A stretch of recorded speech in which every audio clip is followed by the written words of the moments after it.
I remember that day like it was yesterday. I had studied for weeks and weeks and weeks and weeks and weeks. And today was the day. The day of the test result. Results for what, you may ask? Well, my international German exam, B2 Certificate Deutsch, or B2 Certificate Deutsch. What is it? Well, B2 is a qualification that tests the level of fluency that you have reached. It actually attempts to gauge your grasp of the language. It starts off at A2, which is the equivalent of a beginner, and goes all the way to C2, which is the equivalent of a native speaker or a proficient speaker. You see, I absolutely love the German language. I love languages in general. And once I started learning German in year 9, I just couldn't stop. And I didn't want to stop.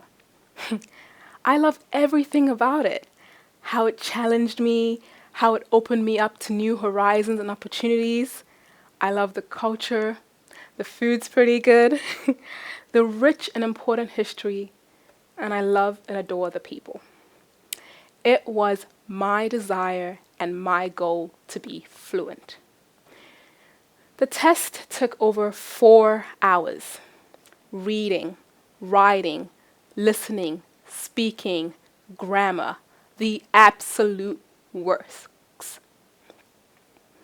I can tell you right now, I put absolutely everything that I had into it. And today was the day of the test result. I sat there in the classroom and I listened as the teacher told us the outcome.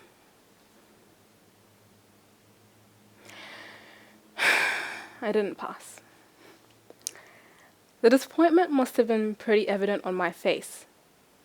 But what came next, though fleeting when it was said, I have never forgotten. Well, I didn't expect you to pass anyway. Wow. In that moment, everything started spinning.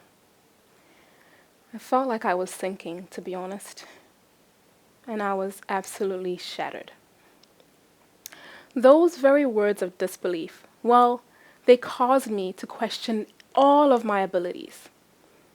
Maybe I really wasn't good enough to learn this language. What was the point of me even trying at all? Perhaps I should just give up on my goal of being fluent. Do you have any of these types of moments in your life?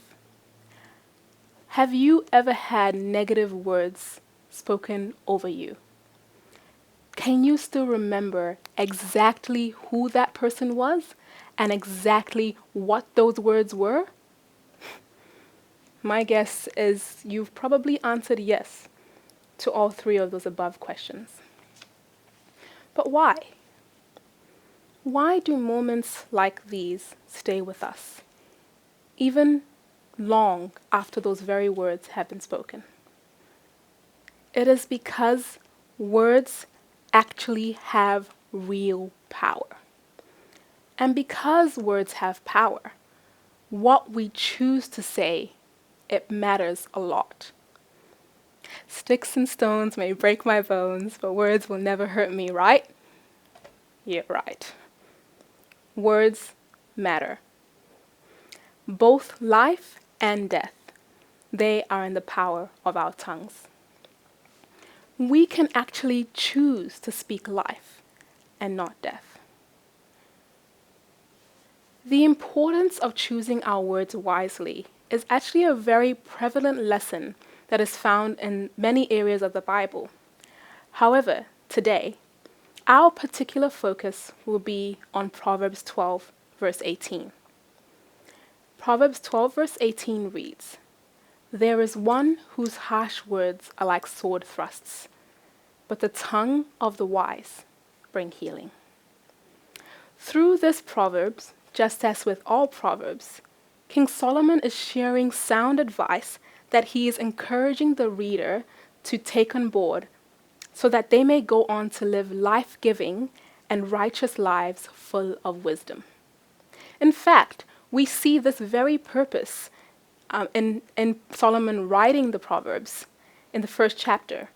We see it where he states in verses 2 to 4, to know wisdom and understanding, to understand words of insight, to receive instruction in wise dealing, in righteousness, in justice, and equity, to give prudence to the simple, knowledge and discretion to the youth.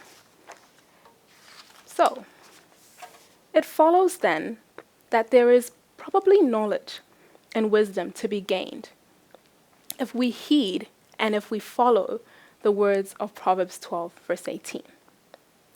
There is one whose words are like sword thrusts, but the tongue of the wise bring healing.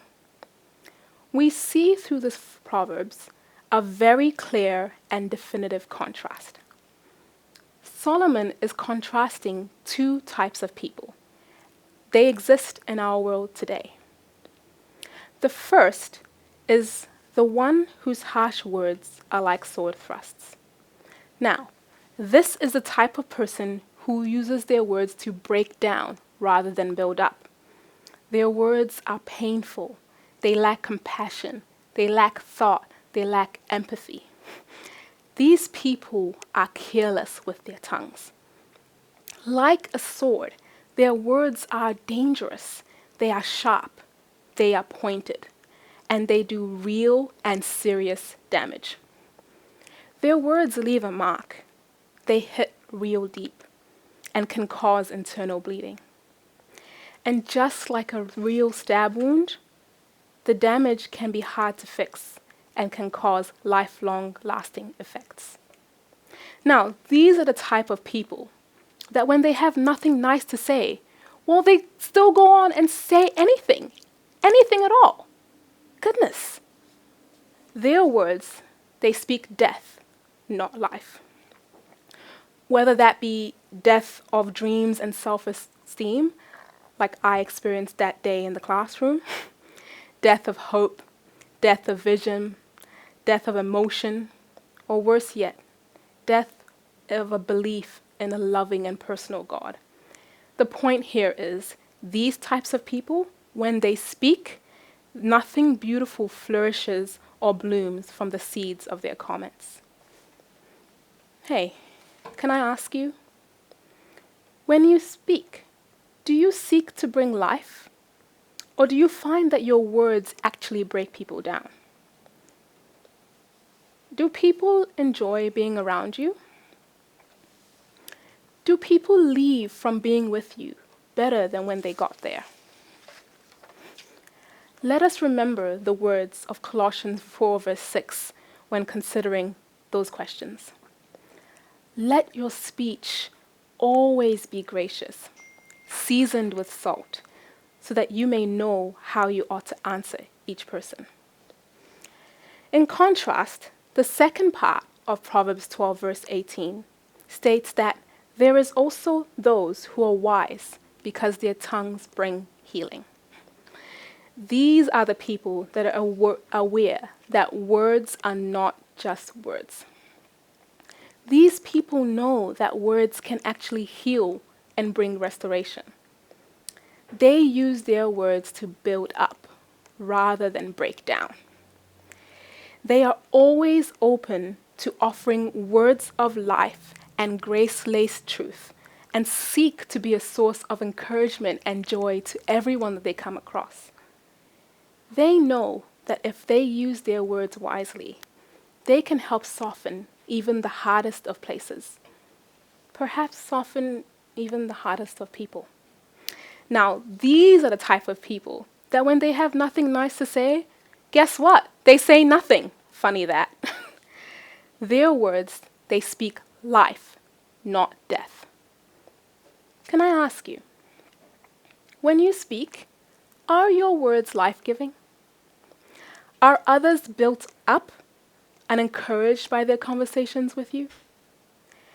As Ephesians 4 verse 29 states, "No corrupting talk is to come out of our mouths, but only such as is good for building up, as fits the occasion, that it may give grace to those who hear."